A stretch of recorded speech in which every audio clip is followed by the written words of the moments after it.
அளவற்ற அருளாளனும் நிகரற்ற அன்புடையோனுமாகிய எல்லாம் வல்ல ஏக இறைவனின் அமைதியின் சமாதானமும் அனைத்து மக்கள் மீதும் நின்று நிலவட்டும் என்ற அழகிய முகமன் வார்த்தையோடு ஆரம்பம் செய்கின்றேன். அஸ்ஸலாமு அலைக்கும் வரஹ்மத்துல்லாஹி வபரகாத்துஹு. சிறப்பு வாய்ந்த திருவாரூர் மாவட்டம் கொடிக்கால் பாளையத்திலே ஏற்பாடு செய்யப்பட்டு நடைபெற்று கொண்டிருக்கின்ற இந்த மனிதநேய எழுச்சி பொதுக்கூட்டத்தினுடைய தலைமை பொறுப்பேற்றிருக்கின்ற நகரத்தினுடைய துணைத் தலைவர் ரஸ்வி ஜமான் அவர்களே, முன்னிலை வகித்துக் கொண்டிருக்கின்ற தமிழ்நாடு முஸ்லிம் முன்னேற்றக் கழகம் மனிதநேய மக்கள் கட்சியினுடைய நகர பொருளாளர் முகமது ஹாரிஸ் அவர்களே, மனிதநேய மக்கள் கட்சியினுடைய நகர்மன்ற உறுப்பினர் சகீலா பானு அவர்களே, தமுமுகவுடைய நகர செயலாளர் முகமது இஸ்மாயில் அவர்களே, நகரத்தினுடைய தலைவர் முகமது ஜான் அவர்களே, மாவட்டத்தினுடைய மனிதநேய மக்கள் கட்சி தமுமுகவினுடைய தலைவர் அன்பு சகோதரர் முஜிபுர் ரஹ்மான் அவர்களே, எனக்கு முன்னாலே இங்கே சிறப்புரையாற்றி அமர்ந்திருக்கின்ற கண்ணியத்திற்குரிய மாநில பிரதிநிதி வெங்கலம் ஜபருல்லா அவர்களே,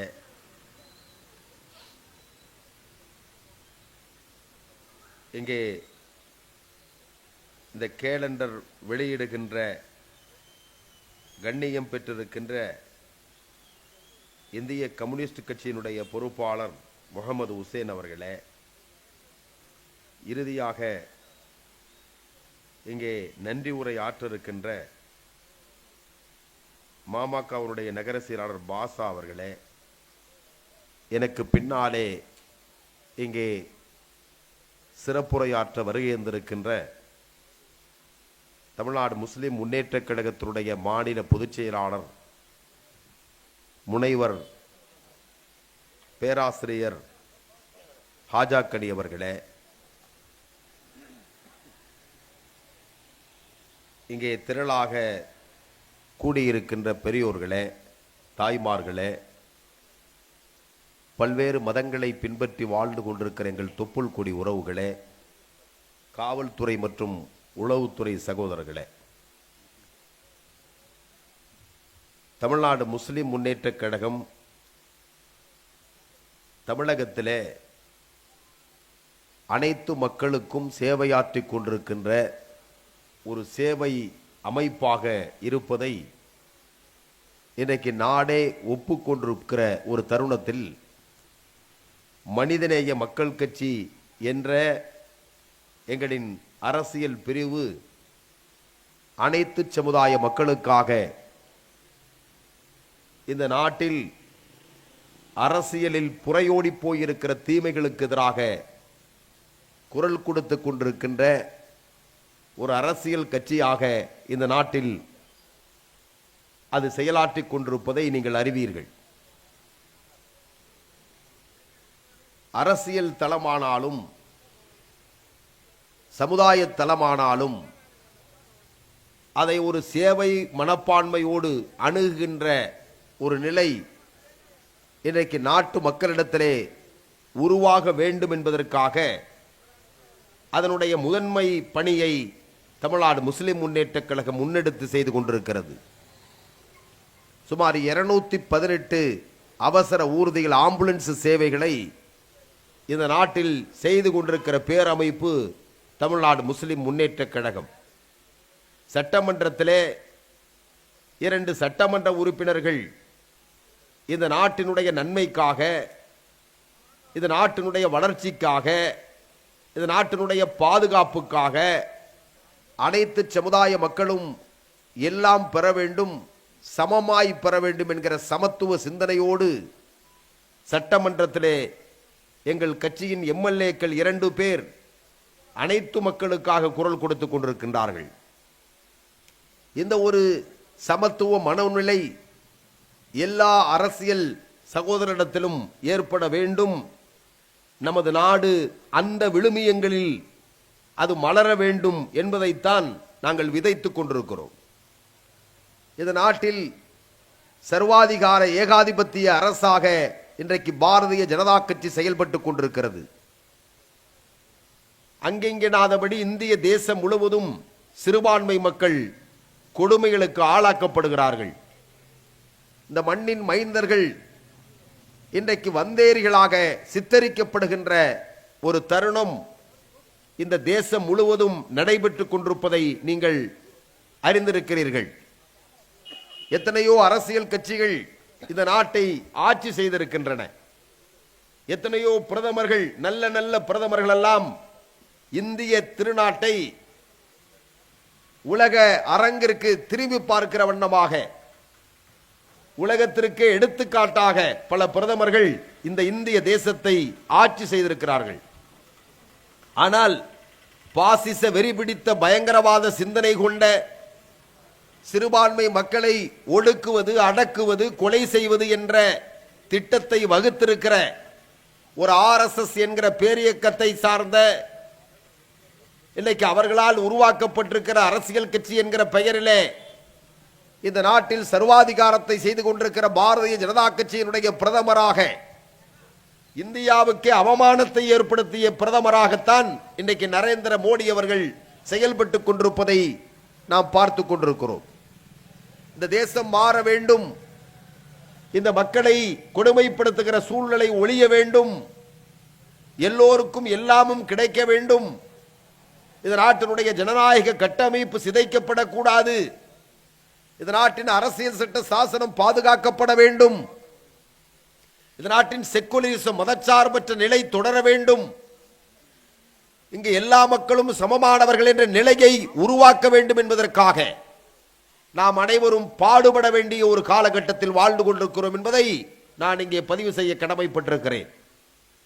தேசம் ஆபத்தை நோக்கி போய் கொண்டிருக்கிறது. இந்தியா ஒரு ஆபத்தான கட்டத்தில் இருந்து கொண்டிருக்கிறது. நாங்கள் 1992ஆம் ஆண்டுக்கு முன்னால் சொன்னோம், இந்த பாபர் மசூதி இடிக்கப்படும், இந்த பாபர் மசூதி இடிப்பதற்கான திட்டங்களை அவர்கள் வகுத்துக் கொண்டிருக்கிறார் என்று 1992க்கு முன்னால் எங்களுடைய பேச்சுக்கள் இருந்தன. அன்றைக்கு தமுமுக கிடையாது. நாங்கள் எதிர்பார்த்ததை போல இந்த சதிகார நாசகர கூட்டம் 1992ஆம் ஆண்டு பாபர் மசூதி இடித்தது. பாபர் மசூதி இடித்ததற்கு பிறகு 1995ஆம் ஆண்டு இழந்த பாபர் மசூதியை மீட்டெடுப்பதற்காக, இனி ஒரு பாபர் மசூதி இந்த நாட்டிலே தகர்க்கப்படக்கூடாது என்பதற்காக தமிழ்நாடு முஸ்லிம் முன்னேற்ற கழகம் என்கிற பேரமைப்பு உருவாக்கப்பட்டு தமிழகத்தின் பட்டி தொட்டி எல்லாம் சமூக சேவை சிந்தனைகளை அந்த தொண்டர்களுடைய இதயத்திலே கொண்டு சென்று இந்த நாட்டில் வாழுகின்ற ஒவ்வொரு குடிமக்களும் நம்முடைய உடன்பிறவா சகோதரர்கள் என்ற ஒரு எண்ணத்தை இந்த மக்களிடத்திலே கொண்டு சென்று ஜாதி மத மோதல்கள், வழிபாட்டுத்தல இடிப்புகளை தடுத்து நிறுத்தி சமாதானத்தை, சாந்தியை உருவாக்குவதற்காக போராடி கொண்டிருக்கிற பேரமைப்பு தான் தமிழ்நாடு முஸ்லிம் முன்னேற்ற கழகம். பாபர் மசூதி இடிப்புக்கு பிறகுதான் தமிழ்நாடு முஸ்லிம் முன்னேற்ற கழகம் உருவாக்கப்பட்டது. நீங்கள் ஒரு பள்ளிவாசலை இடிக்கலாம், ஆனால் லட்சோப லட்ச பள்ளிவாசல்களை கட்டுகின்ற லட்சக்கணக்கான தொண்டர்களை இந்த நாட்டிலே நாங்கள் உருவாக்கி வைத்து விட்டோம். அதை உங்களால் தகர்க்க இயலாது. பாபர் மசூதி இடிப்புக்கு முன்னால் இந்த நாட்டில் RSS என்னவென்று யாருக்கும் தெரியாது. பொதுவாக முஸ்லிம்களுக்கு தெரியாது, குறைந்த நபர்களுக்கு தெரியும். RSS சதித்திட்டம், அதனுடைய கொள்கை, அதனுடைய கோட்பாடு, அதனுடைய நாசகர திட்டங்களை மிகச் சிலர்தான் தெரிந்து வைத்திருந்தார்கள்.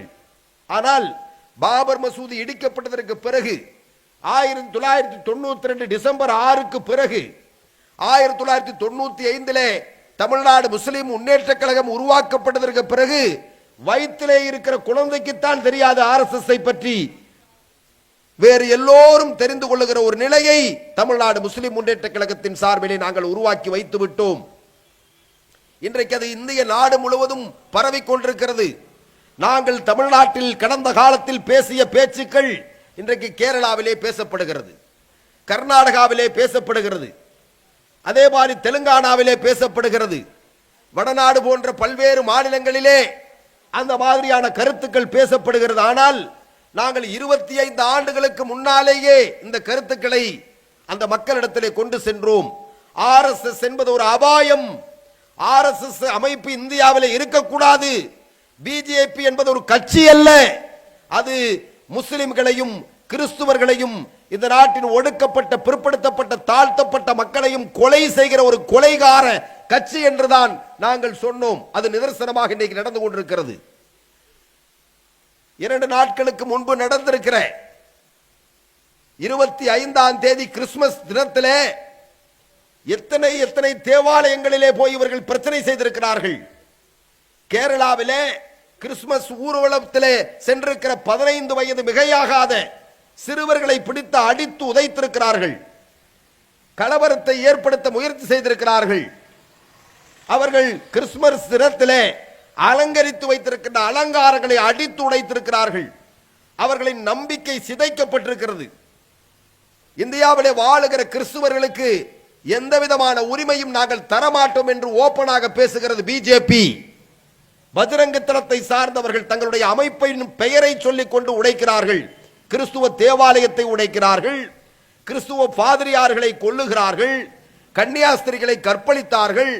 இப்படித்தான் இந்த கிறிஸ்துவ மக்களுக்கு ஒரு பாதுகாப்பற்ற சூழ்நிலை அவர்கள் உருவாக்குகிறார்கள். ஆனால் முஸ்லிம்கள் தாக்கப்படுகிற போது, பள்ளிவாசல்கள் இடிக்கப்படுகிற போது, வக்பு சட்டத்தை அவர்கள் கொண்டு வருகிற போது அப்பொழுதெல்லாம் நாங்கள் சொன்னோம், எங்களுக்கு பிறகு கிறிஸ்துவர்கள் இந்த நாட்டில் தாக்கப்படுவார்கள் என்று சொன்னோம். இன்றைக்கு தாக்கப்படுகிறார்களா இல்லையா? இப்பொழுது சொல்லுகிறோம், கிறிஸ்துவர்களுக்கு பிறகு இந்த நாட்டில் ஒடுக்கப்பட்ட மக்கள், தாழ்த்தப்பட்ட மக்கள், அவர்கள் தாக்கப்படுவார்கள், அடிமைகளாக மாற்றப்படுவார்கள். சூத்திரர்கள் என்று சொல்லுகிறார்களே, அந்த நிலைக்கு அவர்களை கொண்டு வந்து நிறுத்துவார்கள். வர்ணாசிரமத்தை அமுல்படுத்துவார்கள். சனாதனம் ஆட்சி இங்கே ஆட்சியிலே அமரும். அந்த நிலையைத்தான் அவர்கள் செய்து கொண்டிருக்கிறார்கள். எனவே இந்திய தேசத்தை பாதுகாக்கின்ற ஒரு நிலையைத்தான் தமிழ்நாடு முஸ்லிம் முன்னேற்ற கழகம் இன்றைக்கு பேசிக் கொண்டிருக்கிறது. மனிதநேய மக்கள் கட்சி அனைத்து மக்களிடத்திலும் அந்த கருத்தை தான் கொண்டு சென்றுகிறது. இந்தியா பாதுகாக்கப்பட வேண்டும்.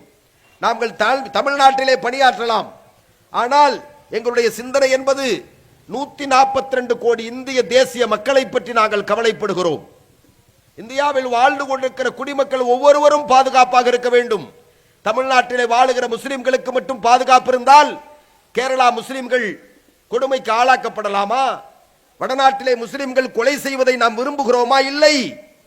இந்திய தேசத்தில் எந்த ஒரு இடத்திலையும் அவர்கள் முஸ்லிமாக இருந்தாலும், இந்துவாக இருந்தாலும், கிறிஸ்துவராக இருந்தாலும், மதத்தின் மீது நம்பிக்கையற்றவர்களாக இருந்தாலும், அனைத்து மக்களை பற்றி, இந்திய தேசத்தின் பன்முக சமுதாயத்தை பற்றி கவலைப்படுகிற சிந்தனையை இந்த இளைஞர்களிடத்திலே நாங்கள் கொண்டு சென்றிருக்கிறோம்.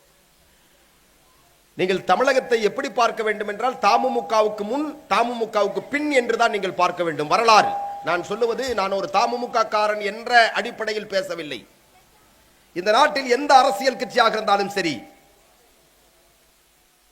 எந்த ஒரு அமைப்பாக இருந்தாலும் சரி, ஒரு வரலாற்றை எப்படி நீங்கள் பார்க்க வேண்டும் என்று சொன்னால், அந்த வரலாறுடைய உண்மைத்தன்மையோடு நீங்கள் பார்க்க வேண்டும்.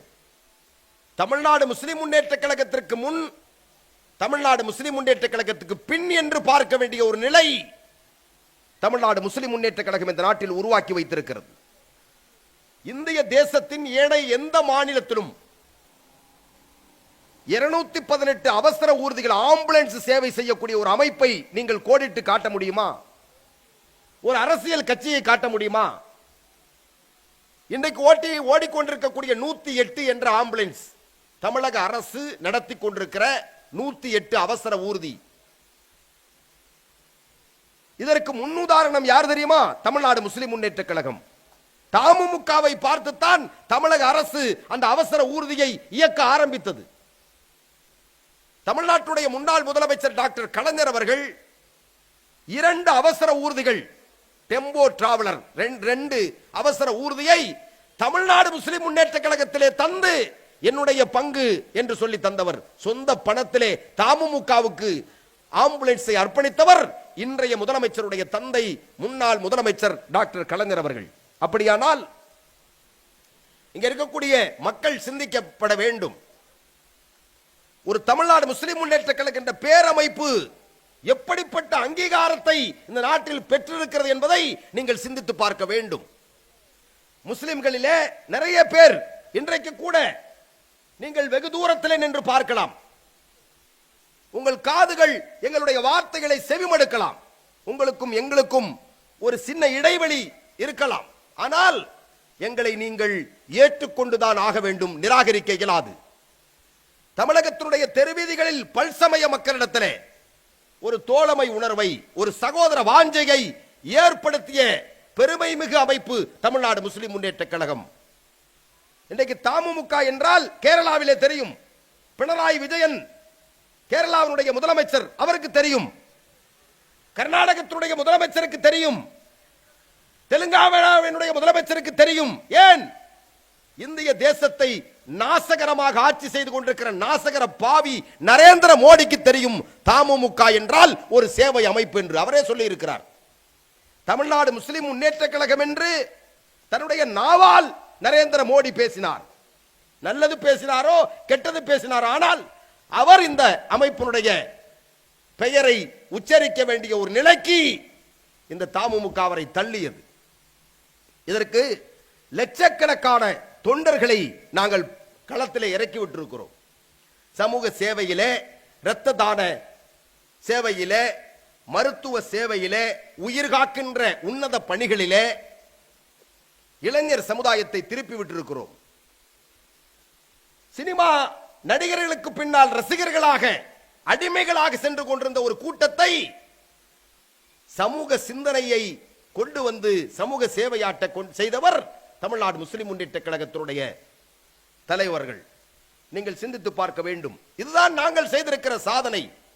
எத்தனை எம்எல்ஏக்கள் எங்களுக்கு இருக்கிறார்கள், எத்தனை எம்பிக்கள் நாங்கள் வைத்திருக்கிறோம் என்பதல்ல எங்களின் இலக்கு. எங்களின் இலக்கு என்ன?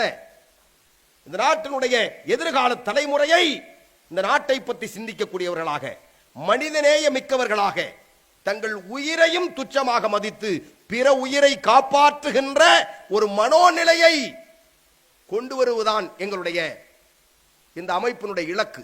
அதைத்தான் நாங்கள் செய்து கொண்டிருக்கிறோம். மனிதநேய மக்கள் கட்சி இன்னைக்கு 2 எம்எல்ஏக்களை வைத்திருக்கிறது. அது யானை வாய்க்கு சோலை பொறிமாறுதான், பத்தாதுதான். 10 எம்எல்ஏக்கள் வேண்டும் எங்கள் சமுதாயத்தின் குரல் ஒலிப்பதற்கு.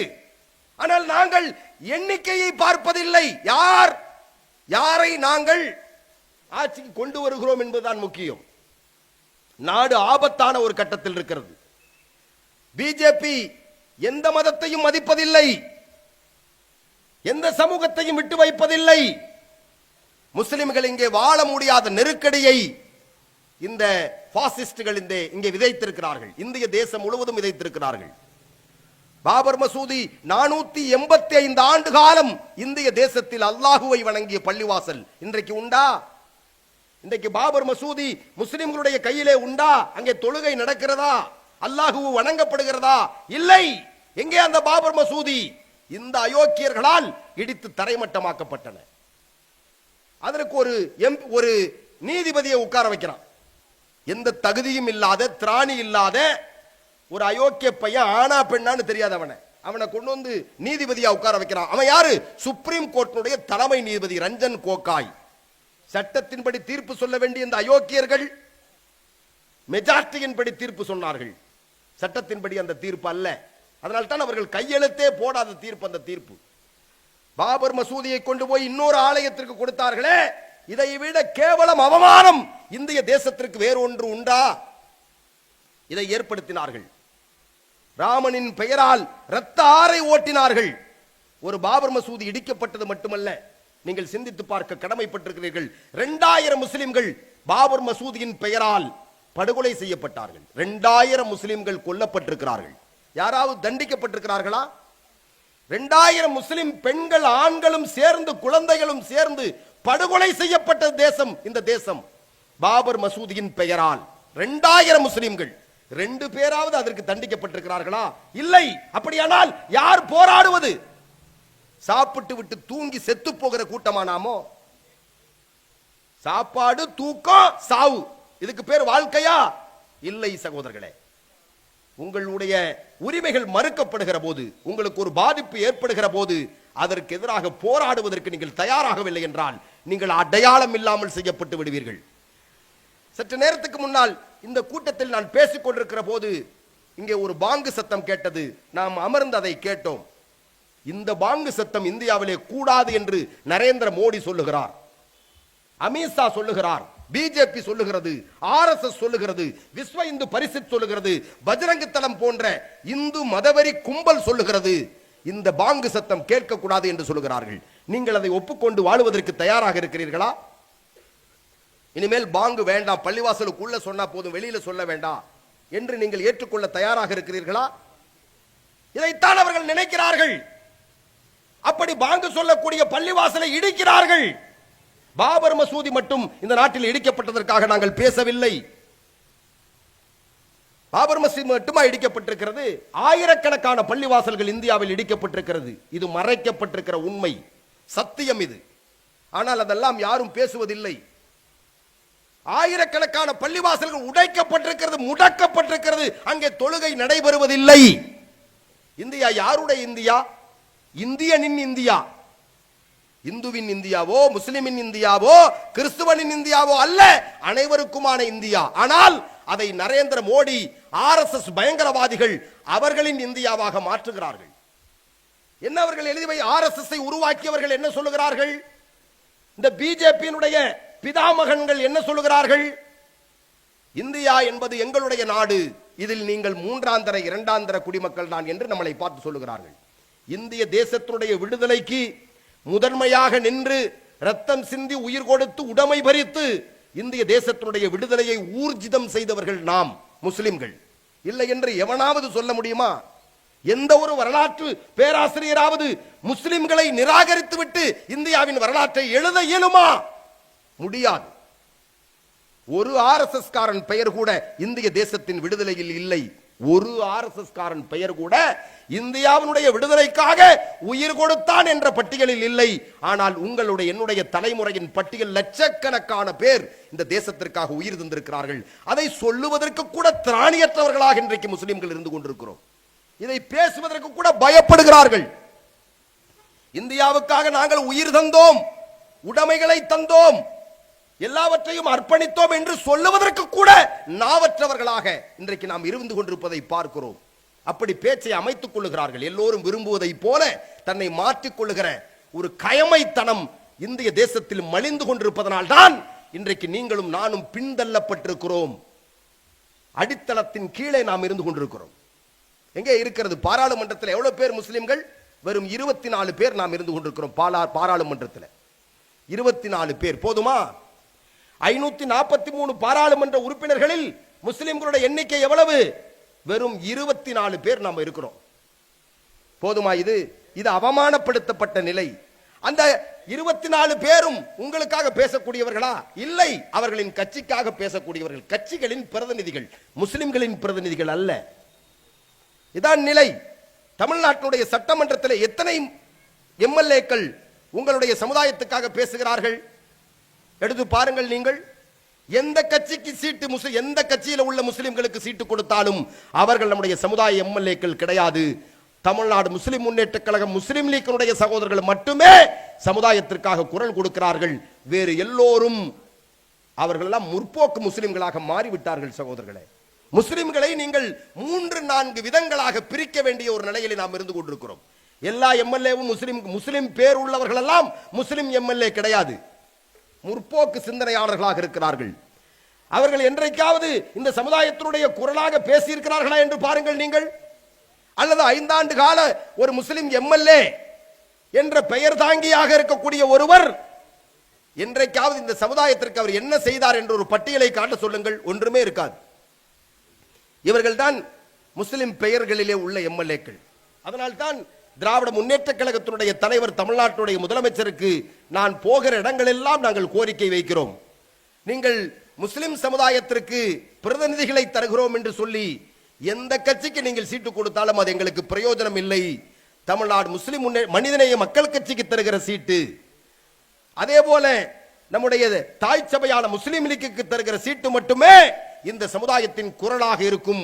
எனவே அதை மனதில் வைத்துக் கொண்டு எங்களில் பிரதிநிதிகளை நீங்கள் சட்டமன்றத்துக்கு அனுப்புங்கள் என்ற கோரிக்கையை நாம் வைத்துக் கொண்டிருக்கிறோம். சகோதரர்களே, இதை நீங்கள் விளங்கிக் கொள்ள வேண்டும். நீங்கள் நாம் சம்பாதிக்கிற சம்பாத்தியம், நம்மால் கட்டப்பட்டிருக்கிற பள்ளிவாசல், நம்முடைய வக்பு சொத்துக்கள், இதுவெல்லாம் இப்படியே இருந்து விடும் என்ற இருமாப்பிலே நீங்கள் இருந்து விடாதீர்கள். தகர்க்கப்பட்டுக் கொண்டிருக்கிறது ஒவ்வொன்றாக. இஸ்லாமியர்களுடைய அடையாளங்கள் இந்தியாவில் இல்லாமல் செய்யப்பட்டுக் கொண்டிருக்கிறது. சகோதரர்களே, கடைசியில எப்படி ஸ்பெயின் என்ற நாட்டிலே 720 ஆண்டு காலம் ஸ்பெயின்ல இஸ்லாமியர்கள் ஆட்சி செய்தார்கள். இன்றைக்கு அங்கே இஸ்லாமியர்கள் உண்டா? பல்லாயிரக்கணக்கான பள்ளிவாசல்கள் அங்கே உடைக்கப்பட்டது. ஒரு முஸ்லிம் இல்லாமல் ஸ்பெயினிலிருந்து அப்புறப்படுத்தப்பட்டார்கள். 720 ஆண்டு காலம் முஸ்லிம்கள் ஆட்சி செய்த ஸ்பெயின் நாட்டில் ஒரு முஸ்லிம் கூட இல்லாமல் அடித்து விரட்டி கொலை செய்யப்பட்டு வெளியே அனுப்பியதை போல இந்திய தேசத்தில் முஸ்லிம்களுடைய பள்ளிவாசலை தகர்த்து, நம்முடைய அடையாளங்களை தகர்த்து, நம்மை இந்திய தேசத்திலிருந்து வெளியேற்றுவதற்கான மிகப்பெரிய சதி திட்டத்தை அவர்கள் நாள்தோறும் அமுல்படுத்தி வெற்றி பெற்றுக் கொண்டே இருக்கிறார்கள். இங்கே பிஜேபி வெற்றி பெற்றுக் கொண்டிருக்கிறது, ஆர்எஸ்எஸ் சிந்தனைகள் வளர்ந்து கொண்டிருக்கிறது, முஸ்லிம்கள் தோற்றுக்கொண்டே இருக்கிறோம். இதை ஒப்புக்கொண்டால்தான் நீங்களும் நானும் அடுத்த கட்டத்தை நோக்கி செல்லக்கூடியவர்கள். இல்லை என்றால் நம்மை அறிவியனர்களாக, முட்டாள்களாக பிற சமுதாய மக்கள் நினைத்து விடுவார்கள். ஆமாம் சாமி போடுகிற கூட்டங்கள் சாப்பாட்டு கூட்டங்களாக நம்மை ஆக்கி விடுவார்கள். சகோதரர்களே, இந்திய தேசத்தில் நம்முடைய வரலாறுகள் புதைக்கப்பட்டுக் கொண்டிருக்கின்றன. கடைசியில ஆண்கள் எல்லாம் இதை பற்றி அறிவில்லாதவர்களாக இன்றைக்கு பெண்கள் சமுதாயம் எழுந்து நிற்கிறார்கள். நான் பார்த்தேன், பெண்கள் சமுதாயம், இஸ்லாமிய பெண்கள் சமுதாயத்திடத்தில் ஒரு பேரெழுச்சி ஏற்பட்டிருக்கிறது. இப்பொழுது நாட்டை பற்றி சிந்திக்கிறார்கள், நிறைய டிவி பார்க்கிறாங்க போல தெரியுது, செய்திகளை அறிந்து கொள்ளுகிறார்கள். இந்த சமுதாயம் கருவறுக்கப்படுவதை பிஜேபி என்கிற நாசகர பாசிஸ்டுகள் இந்த நாட்டில் செய்கிற அட்டுழியங்களை பற்றி அவர்கள் செய்திகளை தெரிந்து வைத்திருக்கிறதனுடைய விளைவு பெண்கள் சமுதாயம் கடந்த டிசம்பர் 6 போராட்டத்தில் அதிகமான பேர், ஆண்களுக்கு நிகராக பெண்கள் அந்த போராட்டத்தில் கலந்து கொண்டிருக்கிறார்கள். அது உண்மையிலுமே வரவேற்கத்தக்கக்கூடிய ஒரு விஷயம். அந்த நிலைக்கு நாம் சென்று கொண்டிருக்கிறோம். சகோதரர்களே, இந்தியாவினுடைய மாண்புகளை, இந்தியாவினுடைய மதச்சார்பற்ற தன்மை, ஜனநாயக கட்டமைப்பை, அரசியல் சட்ட பாதுகாப்பை நாம் உறுதி செய்ய வேண்டியது இருக்கிறது. இந்திய அரசியல் சட்ட சாசனத்தை அவர்கள் ஏற்றுக்கொள்ள மறுக்கிறார்கள். ஆர்எஸ்எஸ் இன்றைய ஆட்சியாளர்கள் அதை குப்பைக்கு சமமாக நினைக்கிறார்கள். புதிய அரசியல் சட்டத்தை அவர்கள் உருவாக்கி வைத்திருக்கிறார்கள். இந்தியாவுக்கு அம்பேத்கர் எழுதிய அரசியல் சட்ட சாசனத்தை குப்பையிலே கொண்டு போய் கொட்டுவதற்கு அவர்கள் தயாராக இருந்து கொண்டிருக்கிற இந்த தருணத்திலே இந்திய தேசத்தின் அனைத்து மக்களுக்குமான அந்த அழகான சட்டத்தை நாம் தான் பாதுகாக்க வேண்டியது இருக்கிறது. இது ஒரு வெறும் செய்திகளை சொல்லுகிற இடம் அல்ல, நாம் உருவாக்கப்பட வேண்டிய இடத்தில் நான் நின்று கொண்டிருக்கிறேன். நாளை இந்த செய்தி உங்களுக்கு என்னால் பேச முடியும் என்ற எந்த நம்பிக்கையும் எனக்கு கிடையாது. இதுதான் கடைசி கூட்டம் என்ற அந்த நினைப்பிலே நான் உங்களிடத்தில் பேசிக் கொண்டிருக்கிறேன். இதை நீங்கள் விளங்கிக் கொள்ள வேண்டும். ஆபத்திலே தான் நாம் இருந்து கொண்டிருக்கிறோம். நிறைய பேர் நாளைக்கா இந்த உலகம் அழிய போகிறது என்று நினைப்பார்கள்.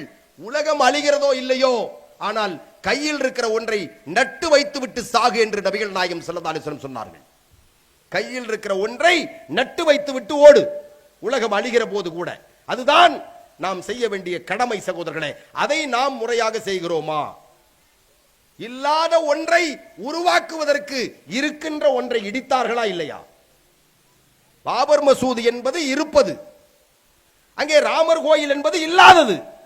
இல்லாத ஒன்றை 8,64,000 ஆண்டுகளுக்கு முன்னால் ராமர் பிறந்தார் என்று ஒரு வரலாற்றை சொல்லி இருக்கின்ற ஒரு பள்ளிவாசலை இடித்து அவர்களால் அங்கே ஒரு கோயில் கட்ட முடிகிறது என்று சொன்னால், இருக்கின்ற பள்ளிவாசலை இடித்த இடத்திலே ஏன் நீங்கள் கட்ட இயலாது?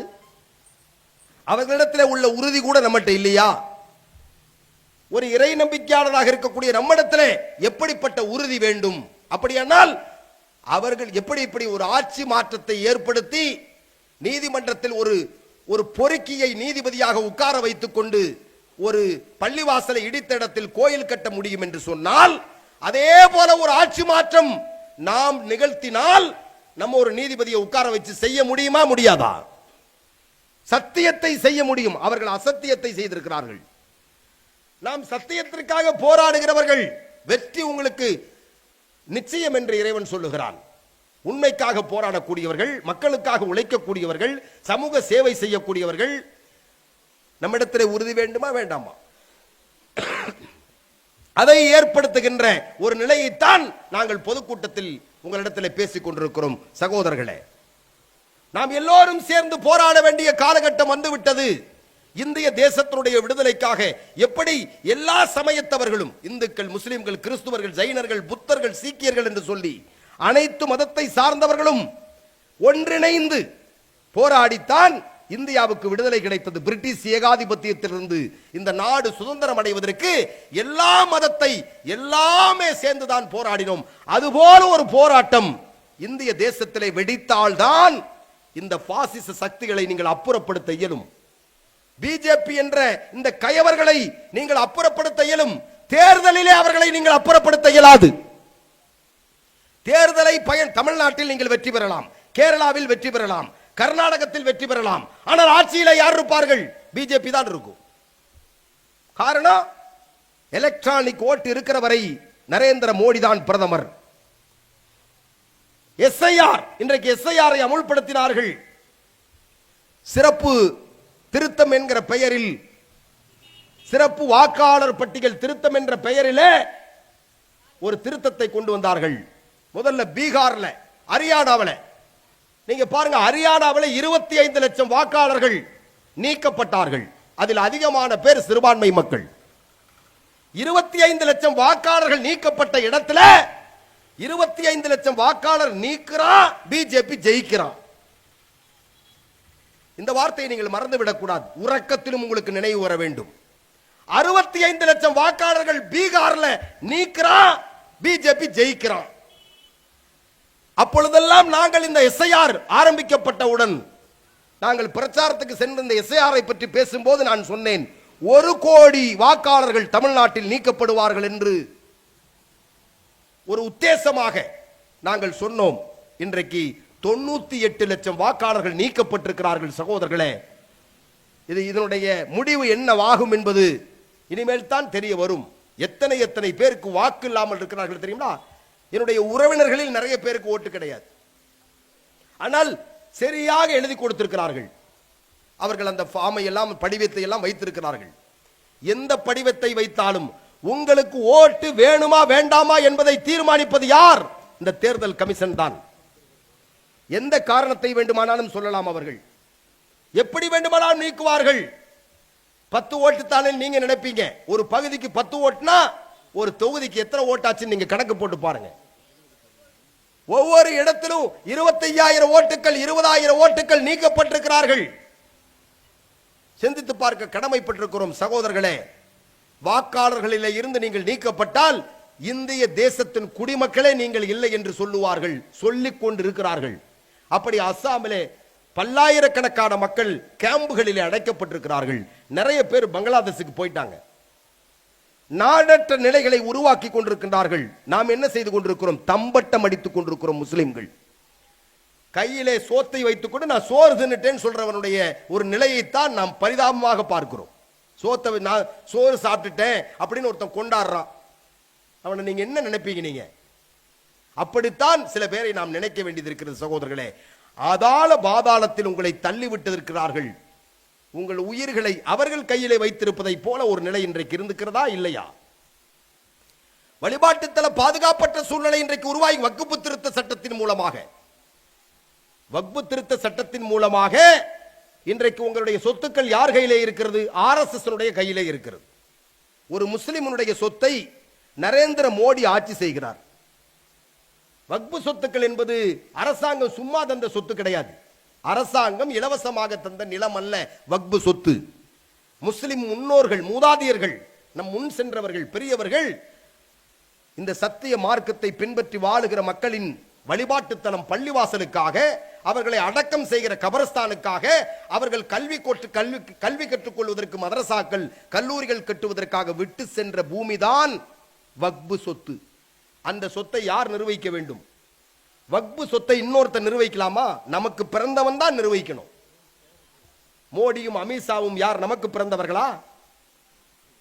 ஆனால் வெக்கமே இல்லாமல் அதை கொண்டு போய் பாராளுமன்றத்தில் நிறுத்தி புதிய வக்பு திருத்த சட்டம் என்கிற பெயர்ல அதை திருத்தம் செய்து முஸ்லிம் அல்லாதவர்களும் இந்த வக்பு நிர்வாகத்தில் இருக்க வேண்டும் என்று சட்டம் போடுகிறார்கள் என்று சொன்னால் இதை யார் தட்டி கேட்பது?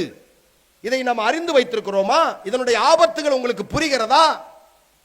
இந்த நாட்டில் நீங்கள் வாழ்ந்த, நான் வாழ்ந்த அடையாளம் எது? வரலாறு எது தெரியுமா? நீங்களும் நானும் வாழ்ந்த வரலாறு இதோ உங்கள் முன்னால் நான் பேசிக் கொண்டிருக்கிறேன். இன்று இரவு நான் இறந்து விட்டால் ஒரு 4 மாசம் பேசுவோம், 6 மாசம் பேசுவோம், அவ்வளவுதான், முடிஞ்சிருச்சு. நம்முடைய வரலாறு அதோடு குழி தோண்டி புதைக்கப்பட்டு விடும். அடுத்த தலைமுறைக்கு யாருன்னே தெரியாம நாம் இறந்து போய் விடுவோம். முடிஞ்சிருச்சு, நம்ம கதை, வரலாறு முடிஞ்சிருச்சு. ஆனால் நான் தொழுத பள்ளி வாசல் அங்கேதான் இருக்கும். என்னை அடக்கம் செய்கிற கபரஸ்தான் அங்கேதான் இருக்கும். நான் ஓதிய மதரசா அங்கேதான் இருக்கும். அதுதான் நம்முடைய வரலாறு. அப்போது இந்த ஆர்எஸ்எஸ் என்ன சொல்லுகிறது? அந்த பள்ளிவாசலை ஒட, கபரஸ்தானை இடி, மதரசாவில் தீவிரவாதம் சொல்லி இழுத்து மூடு. இப்ப நம்ம வரலாறு முடிஞ்சிருச்சா? இந்த மூன்றும் குழி தோண்டி புதைக்கப்பட்டு விட்டால் இந்திய தேசத்தில் முஸ்லிம்கள் வாழ்ந்த அந்த வரலாறு முடிந்துவிடும். பிறகு இங்கே அவர்களுடைய மனுஸ்மிருதியும் மனு தர்மமும் ஆட்சி செய்ய ஆரம்பித்து விடும். இதுதான் அவர்களின் திட்டம். முஸ்லிம்கள் உயிரோடு இருக்கிற வரை, முஸ்லிம்கள் பலமாக இருக்கிற வரை இந்திய நாட்டில் பாசிசம் செல்லுபடி ஆகாது. அது அவர்களுக்கு தெளிவாக தெரியும். அப்படியானால் முஸ்லிம்களை அப்புறப்படுத்தப்பட வேண்டும். அப்புறப்படுத்தப்படுவதற்கு என்ன செய்ய வேண்டும்? முஸ்லிம்களை தீவிரவாதி என்ற பட்டத்தை குத்த வேண்டும். அதனால்தான் வருடம் தவறாமல் 2 முறையோ வருடத்திற்கு 3 முறையோ எங்கேயாவது ஒரு குண்டு வெடிக்கும், அல்லது எங்கேயாவது ஒரு கலவரம் ஏற்படும், எங்கேயாவது யாரையாவது கைது செய்வார்கள். முஸ்லிம் தீவிரவாதி கைது என்று இங்க இருக்கக்கூடிய எல்லா தொலைக்காட்சிகளும் அதை போடுவார்கள். அல்லாஹ்வின் மீது சத்தியமாக அந்த செய்தி உண்மை அல்ல. அது திரிக்கப்பட்டு கொண்டிருக்கிறது. முஸ்லிம்கள் அவ்வளவு எழுச்சியாகவோ அவ்வளவு வீரமாகவோ இந்தியாவில் இல்லை. பிறகு ஏன் அதை செய்கிறார்கள்? முஸ்லிம்களை குற்றவாளி பட்டியலிலே காட்ட வேண்டும் என்பதற்காக. அதுதான் நடைபெற்றுக் கொண்டிருக்கிறது. உங்களுக்கு தெரியுமா, நான் வசிக்கின்ற கோயம்புத்தூர், அந்த கோயம்புத்தூருக்கு பக்கத்திலே கேரளா இருக்கிறது. 20 கிலோமீட்டர்ல கேரளா வாளையார். அங்கே இருந்து ஒரு 10 கிலோமீட்டர் அட்டப்பள்ளம் என்ற இடம், என் வீட்டிலே இருந்து 30 கிலோமீட்டர் தொலைவிலே உள்ள அட்டப்பள்ளம் என்ற ஊரில் சத்தீஸ்கர் மாநில சார்ந்த ஒரு சகோதரன் வேலை தேடி வந்திருக்கிறான் கேரளாவுக்கு. என் வீட்டிலிருந்து 30வது கிலோமீட்டர் கேரளாவில் சத்தீஸ்கர் மாநிலத்தை சார்ந்த 31 வயது இளைஞன், திருமணமாகி 2 குழந்தைகளை பெற்றெடுத்திருக்கிற ஒரு தந்தை வேலை தேடி அந்த ஊருக்கு வருகிறார். அவனை பார்த்து நீ பங்களாதேசி முஸ்லீமா என்று கேட்டிருக்கிறார்கள் ஆர்எஸ்எஸ் காரர்கள். அவன் இந்தியிலே இல்லை என்று சொல்லி இருக்கிறான். அடித்த அடி 20 பேர் சேர்ந்து அடித்திருக்கிறார்கள். சகோதரர்களே, நீ முஸ்லிம் தானே, நீ முஸ்லிம் தானே, நீ முஸ்லிம் தானே என்று அடித்து அப்படியே இறந்து போய்விட்டான். அடி வாங்கி அப்படியே இறந்து போய்விட்டான். விட்டுட்டு ஓடிட்டாங்க. அந்த மனிதனை மருத்துவமனைக்கு எடுத்து செல்கிறார்கள். மருத்துவமனை டாக்டர் சொல்லுகிறார், இவர் இறந்து 1 மணி நேரம் ஆகிவிட்டது என்று சொல்லுகிறார். போஸ்ட்மார்ட்டம் ரிப்போர்ட் நடக்கிறது. அந்த போஸ்ட்மார்ட்டம் ரிப்போர்ட்ல என்ன தகவல்னா, இந்த மனிதனுடைய உடம்புல அடிபடாத இடமே இல்லை, எல்லா இடத்திலும் அடி வாங்கியிருக்கிறார். 80 இடத்துல அடி வாங்கியிருக்கிறார். ஒரு உடல்ல 80 இடத்துல அடிமா, திரும்ப திரும்ப திரும்ப திரும்ப அடித்த இடத்திலே அடிச்சிருக்காங்க. இப்படியெல்லாம் உலகத்தில் ஒருத்தனை கொலை செய்ய முடியுமா என்று நாமெல்லாம் கண்கலங்கி மனம் குமரி நிற்கக்கூடிய நிலையிலே அந்த மனிதனை அடித்துக் கொண்டிருக்கிறார்கள். எதற்காக தெரியுமா? பங்களாதேஷிலிருந்து வந்த முஸ்லிம் என்ற காரணத்திற்காக. ஆனால் உண்மையில் அந்த மனிதர் முஸ்லிம் அல்ல, அவர் ஒரு ராம் நாராயணன் என்று சொல்லக்கூடிய இந்து. அவர் ஒரு இந்து. ஆனால் கொஞ்சம் சிகப்பா இருக்கிறாரு, பார்த்தா முஸ்லிம் மாதிரி தெரிகிறாருன்னு சொல்லி அடித்தே கொலை செய்திருக்கிறார்கள். 17ஆம் தேதி இந்த சம்பவம் நடந்தது. நான் எத்தனாம் தேதி பேசிக் கொண்டிருக்கிறேன்? இன்றைக்கு 27. 10 நாள் ஆச்சுமா இந்த சம்பவம் நடந்து. என் தாய்மார்களே, முஸ்லிம் என்ற ஒரே காரணத்திற்காக அடித்து கொலை செய்கிறார்கள் என்று சொன்னால், என் வீட்டில இருந்து 30வது கிலோமீட்டர்ல கடந்த 10 நாளைக்கு முன்னாடி இந்த சம்பவம் நடக்குதுன்னா, வடநாட்டில் உத்தரப்பிரதேசத்தில் எத்தனை முஸ்லிம்கள் கொல்லப்பட்டிருப்பார்கள்? சத்தீஸ்கர்ல பிஜேபி ஆளக்கூடிய ஹரியானா போன்ற மாநிலத்தில் எத்தனை முஸ்லிம்கள் கொல்லப்பட்டிருப்பார்கள்? இந்த நிலை இந்த தமிழ்நாட்டில் ஏற்படக்கூடாது என்பதற்காக நாங்கள் இங்கே பேசிக் கொண்டிருக்கிறோம். பேசுகிற உடல்நிலையிலே நாங்கள் இல்லை, ஆனாலும் பேசுகிறோம். ஏன்? கடைசி மூச்சிருக்கிறவரை இந்த சமுதாயத்தின் குரலாக தமுமுகவினுடைய குரல் எல்லா இடத்திலும் ஒலிக்க வேண்டும். இந்த சமுதாயம் எழுச்சி பெற வேண்டும். ஆண்கள் எல்லாம் வீரமற்றவர்களாக, சமூக அக்கறையற்றவர்களாக மாறுகிற போது என் குல தாய்மார்கள் இந்த சமுதாயத்தை காப்பாற்றுவதற்கு எழுந்து நிற்பார்கள் என்ற ஒரு ஆசையிலே நாங்கள் பேசிக் கொண்டிருக்கிறோம். இந்த நாட்டினுடைய அரசு அதிகாரிகள் அவர்கள் தான் திருடுவதற்கு சொல்லிக் கொடுப்பவர்கள். மெத்த படித்திருக்கிறார்கள். எப்படியெல்லாம் எந்த திட்டத்தை போட்டா எப்படியெல்லாம் திருடுவது என்று நரேந்திர மோடிக்கும் அமித்ஷாவுக்கும் வகுப்பெடுக்கக்கூடியவை யார் தெரியுமா? மெத்த படித்தவர்கள். படித்தவர்களுக்கு தான் திருட தெரியும். எல்லா விதமான தில்லுமுள்ளையும் அவர்கள் தான் செய்து கொண்டிருக்கிறார்கள். அதனுடைய விளைவுகளை இன்றைக்கு இந்திய தேசம் அனுபவித்துக் கொண்டிருக்கிறது. கார்ப்பரேட்டுகள் தான் இந்தியாவை ஆட்சி செய்கிறது. யார் ஆட்சி செய்கிறார்? கார்ப்பரேட் தான் ஆட்சி செய்கிறது. விளைவுகளை இந்திய தேசம் இன்றைக்கு அனுபவித்துக் கொண்டிருக்கிறது. நாங்கள் காலம் காலமாக இதை சொல்லுகிறோம். நரேந்திர மோடியினுடைய இந்த ஆட்சி, பாரதிய ஜனதா கட்சியினுடைய இந்த ஆட்சி ஒரு RSS ஆட்சியாக இந்தியாவில் இது சென்று கொண்டிருக்கிற வரை இந்த நாட்டில் யாரும் அவர்களை எதிர்க்கப் போவதில்லை. ஆனால் ஏதோ இயற்கைக்கு மாற்றமாக என்று கூட சொல்லலாம், திராவிட முன்னேற்ற கழகம் இந்த பாசிசத்தை கடுமையாக இன்றைக்கு எதிர்த்துக் கொண்டிருக்கிறது. இன்னைக்கு மு.க. ஸ்டாலின் அவர்கள் இந்த பாசிசத்தின் இந்த பயங்கரவாத திட்டத்தை பற்றி நாடே பேசிக் கொண்டிருக்கிறார். இது தமிழ்நாடு, இங்கே உன்னுடைய பாட்சா பலிக்காது என்று தமிழ்நாட்டினுடைய முதலமைச்சர் பேசுகிறார். அதனால் அந்த திராவிட முன்னேற்ற கழகம் தமிழ்நாட்டில் ஆட்சியில் இருக்க வேண்டும் என்று நாம் எல்லோரும் விரும்புகிறோம். உடனே என்ன செய்கிறார்கள்? சினிமா நடிகன் ஒரு விஜயை கொண்டு வந்து ஒரு காட்சி நடத்துகிறார்கள். இங்க என்ன நடைபெற்றுக் கொண்டிருக்கிறது? பல்லாயிரக்கணக்கான மக்கள் விஜயை பார்ப்பதற்கு கூடுகிறார்கள். விஜயை பார்ப்பதற்கு கூடுகிற கூட்டத்திலே ஒரு முஸ்லிமுக்கு என்ன வேலை சகோதரர்களே? ஒரு முஸ்லிம் பெண்ணுக்கு அங்க என்ன வேலை? எவ்வளவு கேவலமான ஒரு விஷயம் பாருங்க. எந்த முன்மாதிரியை நீங்கள் பார்த்தீர்கள்? அவர் ஆட்சியில் இருந்திருக்கிறாரா? எங்கேயாவது ஏதாவது சாதனை செய்திருக்கிறாரா? ஒரு இளவும் கிடையாது. மேக்கப் போட்டு அந்நிய பெண்களை கெட்டிப்பிடித்து கூத்தாடுகிற ஒரு கூத்தாடி பையன். அதை நம்பி போய் நம்முடைய பெண்கள், நம்முடைய சகோதரர்கள் அவனை பார்ப்பதற்காகவும், இதெல்லாம் எவ்வளவு பெரிய வெட்கக்கேடான சம்பவம் பாருங்க. தமிழ்நாட்டை காப்பாற்ற வந்திருக்கிறார் என்று நீங்கள் நினைக்கிறீர்கள் என்றால் நம்மை விட முட்டாள்கள் யார் இருக்க முடியும் சகோதரர்களே? அப்படியெல்லாம் யாராவது தமிழ்நாட்டை உடனே மாற்றிவிட முடியுமா? இங்க ஒரு செட்டிங் இருக்கிறது, இங்க ஒரு செட்டப் இருக்கிறது, அதை யாராலும் கலைக்கவே முடியாது. அதெல்லாம் நீண்ட காலம் ஆகும் கலைப்பதற்கு. தலைகீழ் மாற்றம் ஏற்படாமல் தமிழ்நாட்டில் மாற்றம் ஏற்படாது. நீங்கள் நினைக்கிற எந்த மாற்றத்தையும் கொண்டு வர இயலாது. ஆனால் இந்த மாயையை உருவாக்குகிறார்கள். எப்படியாவது திராவிட முன்னேற்ற கழகத்தினுடைய இந்த மதச்சார்பற்ற ஆட்சியை வீட்டுக்கு அனுப்ப வேண்டும் என்று கங்கணம் கட்டி செயல்படுகிறார்கள். அண்ணா திராவிட முன்னேற்ற கழகம், ஜெயலலிதா கட்சி, எடப்பாடி பழனிசாமி. ஜெயலலிதா கட்சி இன்னைக்கு யாரோடு கூட்டணி? 5000 முஸ்லிம்களை படுகொலை செய்த பிஜேபியோடு கூட்டணி. பிஜேபியோடு எடப்பாடி பழனிசாமிக்கு என்ன வேலை நான் கேட்கிறேன். அது ஒரு கட்சியா? கொலைகார கட்சி பிஜேபி. குஜராத்தில் 5000 முஸ்லிம்கள் படுகொலை செய்யப்படும் போது நரேந்திர மோடி முதலமைச்சர், குஜராத்தினுடைய முதலமைச்சராக இருந்தார்.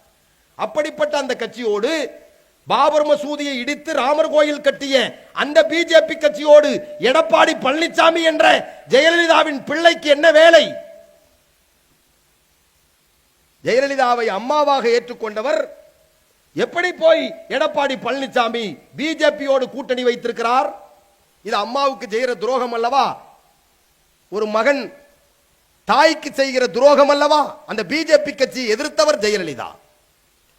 தமிழ்நாடு முஸ்லிம் முன்னேற்ற கழகத்தினுடைய மேடையில் 1999 ஜூலை மாதம் 4ஆம் தேதி சென்னை மெரினா கடற்கரையில் தமுமுகவினுடைய மாநாட்டில் ஜெயலலிதா அம்மையார் அவர்கள் நாங்கள் அழைத்தோம். அவர் வந்தார். தமுமுகவினுடைய மேடை. இன்றைக்கு நான் நின்று கொண்டிருக்கிற இந்த மேடையில் ஒரு காலத்தில் ஜெயலலிதா நின்றார். அப்போது அந்த ஜெயலலிதா பேசிய பேச்சு என்ன தெரியுமா? நான் ஒரு தவறு செய்து விட்டேன். அந்த தவறு என்ன தெரியுமா? பிஜேபியோடு கூட்டணி வைத்தது தவறு. அதற்காக உங்களிடத்திலே நான் மன்னிப்பு கேட்டுக் கொள்கிறேன். இனி ஒரு காலம் பிஜேபியோடு கூட்டணி வைக்க மாட்டேன் என்று இந்த எடப்பாடி பழனிசாமியோட தாயார் அம்மா ஜெயலலிதா அவர்கள் சொன்னாரா இல்லையா? அப்படியானால் அது எவ்வளவு பெரிய நாசகர கட்சி என்பதை அவர் புரிந்திருந்தார். அவருடைய கொள்கையை நாங்கள் வாழ வைக்கிறோம், அம்மாவின் அருள் ஆசியோடு அண்ணா திராவிட முன்னேற்ற கழகத்தை ஆட்சி கொண்டு வருவோம் என்று சொல்லக்கூடிய எடப்பாடி பழனிசாமி அவர்கள் எப்படி டெட் பாடி ஆனாரு? எடப்பாடியா இல்ல டெட் பாடியா? அறிவுள்ள ஒருவன் பிஜேபியோடு கூட்டணி வைப்பானா? பிஜேபியோடு கூட்டணி வைத்து எந்த கட்சியாவது தமிழ்நாட்டில் இதுவரை வெற்றி பெற்றதுண்டா? பிஜேபியோடு கூட்டணி வைத்தால் அந்த கட்சிக்கு இருக்கிற சீட்டு இல்லாமல் ஆயிரும்.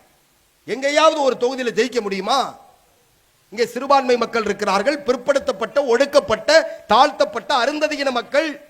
அவர்கள் எல்லோரும் இந்த பிஜேபி கட்சிக்கு எதிரானவர்கள். காரணம், அது ஒரு பாசிச கட்சி, மனிதனை மனிதனாக மதிக்க தெரியாத கட்சி, தீண்டாமையை அமுல்படுத்துகிற கட்சி என்றெல்லாம் விளங்கி வைத்திருக்கிற தமிழ்நாடு.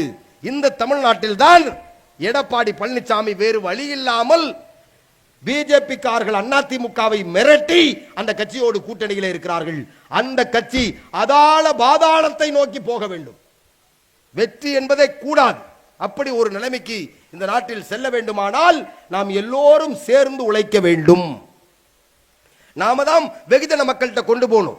இந்த நாட்டுடைய இந்து மக்கள், நம்முடைய சகோதரர்கள், நம்மளுடைய தொப்புள் கொடி உறவுகள், இந்த நாட்டில் வாழக்கூடிய இந்துக்கள், கிறிஸ்துவர்கள், ஜைனர்கள், புத்தர்கள், பல மதத்தை சார்ந்த மக்கள் எல்லாம் அவர்கள் நம்முடைய கண்களை போன்றவர்கள். அவர்களிடத்தில் விஷயத்தை நம்ம தான் கொண்டு போகணும். இந்தியாவினுடைய விடுதலையை எப்படி நாம் கொண்டு சென்றோமோ அதுபோல இந்த விஷயங்களை, பிஜேபி என்பது எவ்வளவு பெரிய நாசகர கட்சி, அது இந்தியாவில் வரக்கூடாது என்பதை பற்றியான செய்திகளை நாம் தான் கொண்டு செல்ல வேண்டும். ஆனால் நம்முடைய சமுதாயம் வெகு தூரத்தில் இருக்கிறது. உங்களை பாதுகாப்பதற்காக, உங்களுடைய பள்ளிவாசலை பாதுகாப்பதற்காக, உங்களுக்கு அரசியல் பிரதிநிதித்துவத்தை, உங்களை அரசியல் படுத்துவதற்காக நாங்கள் பேசிக் கொண்டிருக்கிறோம். ஆனால் நம்முடைய சமுதாயம் எங்கே இருக்கிறது? வீட்டிலே உட்கார்ந்து டிவி பார்த்து கொண்டிருப்பார்கள் அல்லது கேளிக்கையிலே இருப்பார்கள். எப்படி இந்த சமுதாயத்தை நீங்கள் சீர்தூக்குவது? எந்த அளவுக்கு அறியாமையிலே இருக்கக்கூடிய சமுதாயம். நீங்கள் அதிகாரத்துக்கு வராமல் எப்படி நன்மையை அடைய முடியும்? நீங்கள் அதிகாரத்துக்கு வராமல் இந்த நாட்டில் எப்படி சாதிக்க இயலும்? 2 எம்எல்ஏக்கள் இன்றைக்கு சட்டமன்றத்தில் பேசிக் கொண்டிருக்கிறார்கள். நாளை 5 எம்எல்ஏக்கள் சட்டமன்றத்தில் முஸ்லிம் பிரதிநிதிகளாக இருக்கணுமா வேண்டாமா? அதற்கு நாம் தானே முயற்சி செய்ய வேண்டும். ஜமாத்து பெரியவர்கள் இங்கே கூடியிருக்க வேண்டும். எல்லா ஜமாத்தை சார்ந்தவர்களும் இங்கே வந்திருக்க வேண்டும். யாருக்காக பேசுகிறோம்? நாங்கள் யாருக்காக போராடுகிறோம்? யாருக்காக எங்களுடைய உடலை, உயிரை நாங்கள் தருகிறோம்? தமிழ்நாடு முஸ்லிம் முன்னேற்ற கழகத்தினுடைய மனிதநேய மக்கள் கட்சியினுடைய தலைவர் எம்.எச். ஜவாஹிருல்லா அவர்கள் தன்னுடைய உடல்நிலையை பொருட்படுத்தாமல் தமிழகம் முழுவதும் இரவு பகல் பாராமல் பயணம் செய்து நம்முடைய உரிமைக்காக போராடி கொண்டிருக்கிறார்கள். ஆனால் நம்முடைய ஜமாத்துகள், நம்முடைய சங்கங்கள், நம்முடைய அமைப்புகள் எல்லாம் வெகு தூரத்தில் இருந்து சிதறு தேங்காய்களை போல சிதறி கிடக்கிறார்கள். என்றைக்கு நீங்கள் ஒன்று சேருவது? இப்படியே துண்டு துண்டாக, குழுக்களாக உடைந்த தேங்காய் துண்டுகளை போல சிதறி கிடந்தால் நாம் வெற்றி பெற இயலுமா? ஒவ்வொரு பள்ளிவாசலாக அவர்கள் உடைப்பார்கள். நாம் பேசிக்கொண்டே இருப்போம், அவர்கள் உடைத்துக் கொண்டே இருப்பார்கள். நடக்குமா? நடக்காதா?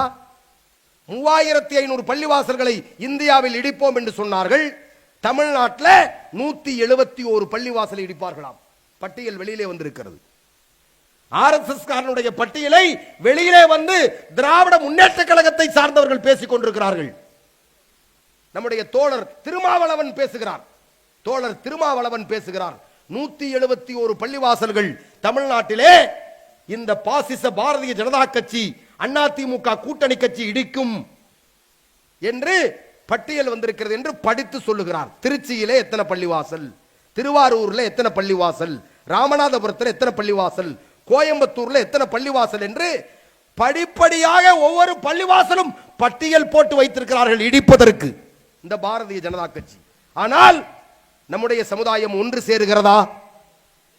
தமுமுக இன்றைக்கு அதை பற்றி பேசும், நாம் அதற்கு ஆதரவு கொடுக்க வேண்டும் என்கிற எண்ணம் நம்முடைய ஜமாத்து பெரியவர்களுக்கு, இந்த முகல்லாவிலே வாழக்கூடிய நம்முடைய சகோதரர்களுக்கு வரவில்லை என்றால் நம்முடைய பள்ளிவாசலை காப்பதற்கு வேறு சமுதாயத்தவர்கள் வந்து நிற்பார்களா? நீங்களே வரவில்லை என்கிற போது அவர்கள் எப்படி வருவார்கள்? அதுதான் எங்களுடைய கேள்வி. எனவே அன்புக்குரிய சகோதரர்களே, இதை பற்றியான கவலை நமக்கு வேண்டும். தமிழ்நாட்டிலே ஏராளமான பள்ளிவாசல்களை இடிப்போம் என்று அவர்கள் சொல்லுகிறார்கள். கலவரங்களால் மட்டுமே பல மஸ்ஜிதுகள் இடிக்கப்பட்டிருக்கின்றன என்பதை நான் இங்கே பதிவு செய்ய கடமைப்பட்டிருக்கிறேன். 1979 மத்திய பிரதேசத்தில் ஒரு கலவரத்தை தூண்டி 55 பள்ளிவாசல்கள் இடிக்கப்பட்டன. அதில் ஒன்று கூட இரண்டாவது கட்டப்படவில்லை. 1979 இது நடந்தது. அதே போல அடுத்தது பாகல்பூர்ல நடந்த கலவரத்தில் 57 பள்ளிவாசல்கள் இடிக்கப்பட்டன. ஒரு பள்ளிவாசல் கூட திரும்ப கட்டப்படவில்லை. 1990 ஹைதராபாத்தில் நடந்த கலவரத்தில் 77 பள்ளிவாசல்கள் இடிக்கப்பட்டன. அதில் ஒரு பள்ளிவாசல் கூட திரும்ப கட்டப்படவில்லை. 2002 குஜராத்தில் 2002ஆம் ஆண்டு குஜராத்தில் 5000 முஸ்லிம்கள் படுகொலை செய்யப்பட்டார்கள் என்பது அனைவருக்கும் தெரியும். ஆனால் நிறைய பேருக்கு தெரியாத ஒரு உண்மை என்ன தெரியுமா? 236 பள்ளிவாசல்கள் இடிக்கப்பட்டன. அந்த பள்ளிவாசல்கள் இடித்த இடத்துக்கு மேலே ரோடு போட்டு விட்டார்கள். சில பள்ளிவாசல்கள் இடித்த இடத்தை குப்பை மேடாகி விட்டார்கள். அங்கே எல்லாம் அந்த பள்ளிவாசல்கள் கட்டப்படவில்லை. அப்போ ஆயிரக்கணக்கான பள்ளிவாசல்கள் இந்தியாவில் இடிக்கப்பட்டிருக்கின்றன. இப்பொழுது நான் பேசிக் கொண்டிருக்கிற இந்த நேரத்தில் 118 பள்ளிவாசல்கள் பூட்டு போடப்பட்டிருக்கின்றன. நான் பேசிக் கொண்டிருக்கிற இந்த நேரத்தில் இந்திய நாடு முழுவதும் 118 பள்ளிவாசல்களை பூட்டு போட்டிருக்கான், தொழுக கூடாதுன்னு சொல்லி. ஏண்டா பூட்டு போட்டேன்னு கேட்டா, அகழ்வாராய்ச்சி தொல்பொருள் ஆராய்ச்சியாளர்கள் ஆய்வு செய்கிறாங்களாம். புராதான பள்ளிவாசல் சொல்லி ஆய்வு செய்கிறாங்கன்னு சொல்லி பூட்டு போட்டு வைத்திருக்கிறார்கள். நம்ம ஊரு இந்த வேலூர், தமிழ்நாட்டில் உள்ள வேலூர்ல கோட்டைக்குள்ள ஒரு பள்ளிவாசல் இருக்கிறது. அந்த பள்ளிவாசலை பூட்டி 2 போலீஸ்காரங்களை பாதுகாப்புக்கு உட்கார வச்சிருக்கான். யாரும் பள்ளிவாசலுக்குள்ள போயிடக்கூடாதுன்னு சொல்லி போலீஸ்காரர்களை பாதுகாப்பு உட்கார வச்சிருக்கான். ஆனால் அதே மாதிரி அகழ்வாய்வு என்கிற பெயர்ல பக்கத்தில் உள்ள ஜலகண்டேஸ்வரன் கோயில் பூட்டப்பட்டிருந்தது. அந்த ஜலகண்டேஸ்வரன் கோயிலை திறந்து விட்டுட்டான். அங்க வழிபாடு நடக்குது, பள்ளிவாசல்ல வழிபடக்கூடாதுன்ட்டான். தமிழ்நாட்டில், நான் சொல்லுவது தமிழ்நாட்டில். அப்படின்னா வடநாட்டில் என்ன நடக்குது? உத்தரப்பிரதேச மாநிலத்தில் சாகி பள்ளிவாசல் இன்றைக்கு பிரச்சனைக்கு மேல பிரச்சனை வந்து அங்கே சிவன் கோயில் இருக்கிறது என்று ஆய்வு நடந்து கொண்டிருக்கிறது. காசி மதுராவில் உள்ள பள்ளிவாசல் கோயில் என்று, கிருஷ்ணன் கோயில் என்று சொல்லி அவர்கள் பூட்டுவதற்கு எல்லா ஏற்பாடும் செய்து விட்டார்கள். என் அன்பு மக்களே, இஸ்லாமிய சமுதாயத்தை சேர்ந்த சகோதரர்களே, இங்கே ஓட்டு பொறுக்கி அரசியலை நிறைய பேர் நடத்தி கொண்டிருக்கிறார்கள். அது மட்டுமே தீர்வாகாது. நீங்கள் எழுந்து போராடுகின்ற அந்த நிலை, இந்திய தேசத்தில் 25 கோடிக்கு மேல் முஸ்லிம்கள் வாழ்ந்து கொண்டிருக்கிறோம். 1 கோடி பேர் எதற்கும் தயாராக இந்த ஜனநாயக வழியிலே அறப்போராட்டத்தை, ஆயுத போராட்டம் அல்ல, அறப்போராட்டத்தை முன்னெடுத்து இந்த நாட்டில் நீங்கள் தயாரானால் இந்திய தேசத்தை காப்பாற்றலாம், வாழுகிற இந்த மக்களை காப்பாற்றலாம், இந்த பாசிச சக்திகளை நீங்கள் எதிர்கொள்ளலாம். வெறும் ஓட்டு பெட்டிகளை மட்டுமே நம்பி இதற்கு மாற்றத்தை கொண்டு வர இயலாது என்பதை நீங்கள் புரிந்து, சமுதாயமே நீங்கள் கிளர்ந்து எழ வேண்டும். ஒரு சமத்துவ ஜனநாயகத்தை நாம் படைக்க வேண்டும். இந்திய தேசத்தின் 142 கோடி அனைத்து மக்களும் நம்முடைய சகோதரர்கள், அவர்களுடைய பாதுகாப்பு நம்மிடத்திலே ஒப்படைக்கப்பட்டிருப்பதாக நினைத்து நாம் அவர்களுக்காகவும் போராட வேண்டும் என்கிற சிந்தனையை இங்கே தந்து என் உரையை நிறைவு செய்கிறேன். நன்றி. அஸ்ஸலாமு அலைக்கும்.